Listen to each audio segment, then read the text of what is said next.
Hello, myself Shivangi Lomi.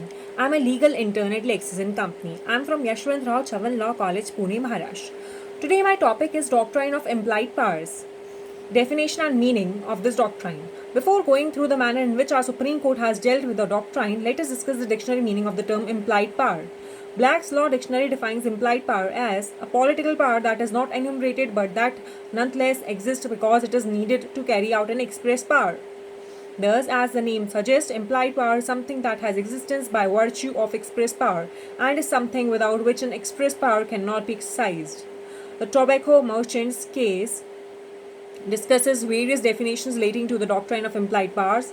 It starts with Crey's on statute law, which says that one of the first principles of law with regard to the effect of an enabling act is that if a legislature enables something to be done, it gives power at the same time by necessary implication to do everything which is indispensable for the purpose of carrying out the purposes in view.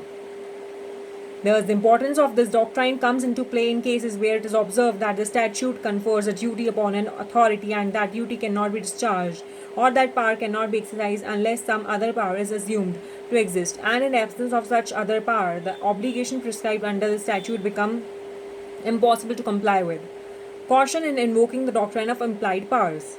The Latin maxim, quando lex aliquid consider videtur et elude sine quo res ipsa is non potest.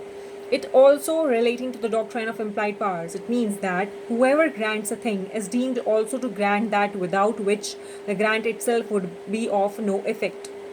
However, in the tobacco merchant's case, the Honorable Supreme Court cautioned as to the applicability of the doctrine of implied powers by stating that doctrine of implied powers can be invoked where, without the said power, the material provision of the act would become impossible of enforcement. Thus, in no other circumstance can this doctrine be invoked. Only and only when there is an impossibility of enforcement to the express provisions of statute, the existence of some deemed power can be held to be valid. In all the other circumstances where the express power could be given effect to without assuming any other power, the doctrine of implied powers would have no applicability. Conclusion. The doctrine of implied powers has withstood the test of time and has been cited in a number of Supreme Court cases. This doctrine is technical one and would require certain of intentionality in order to convince the court to invoke it. Normally, the statutes are a self-contained code and it is hardly the case where something is needed to be assumed. In other words, whenever this doctrine is required to be invoked, would reflect a poor instance of drafting by the legislators, as it is always best to codify as far as possible through express provisions, leaving no scope for any ambiguity in interpretation. Time and again, the courts have said that if literal interpretation is able to give complete meaning and effect to a provision of law, then no other tool or aid of interpretation such as doctrine of implied powers is required. This video doesn't solicit any types of promotion or advertisements as per the guidelines of Bar Council of India, and the sole purpose of this video is for education purposes only.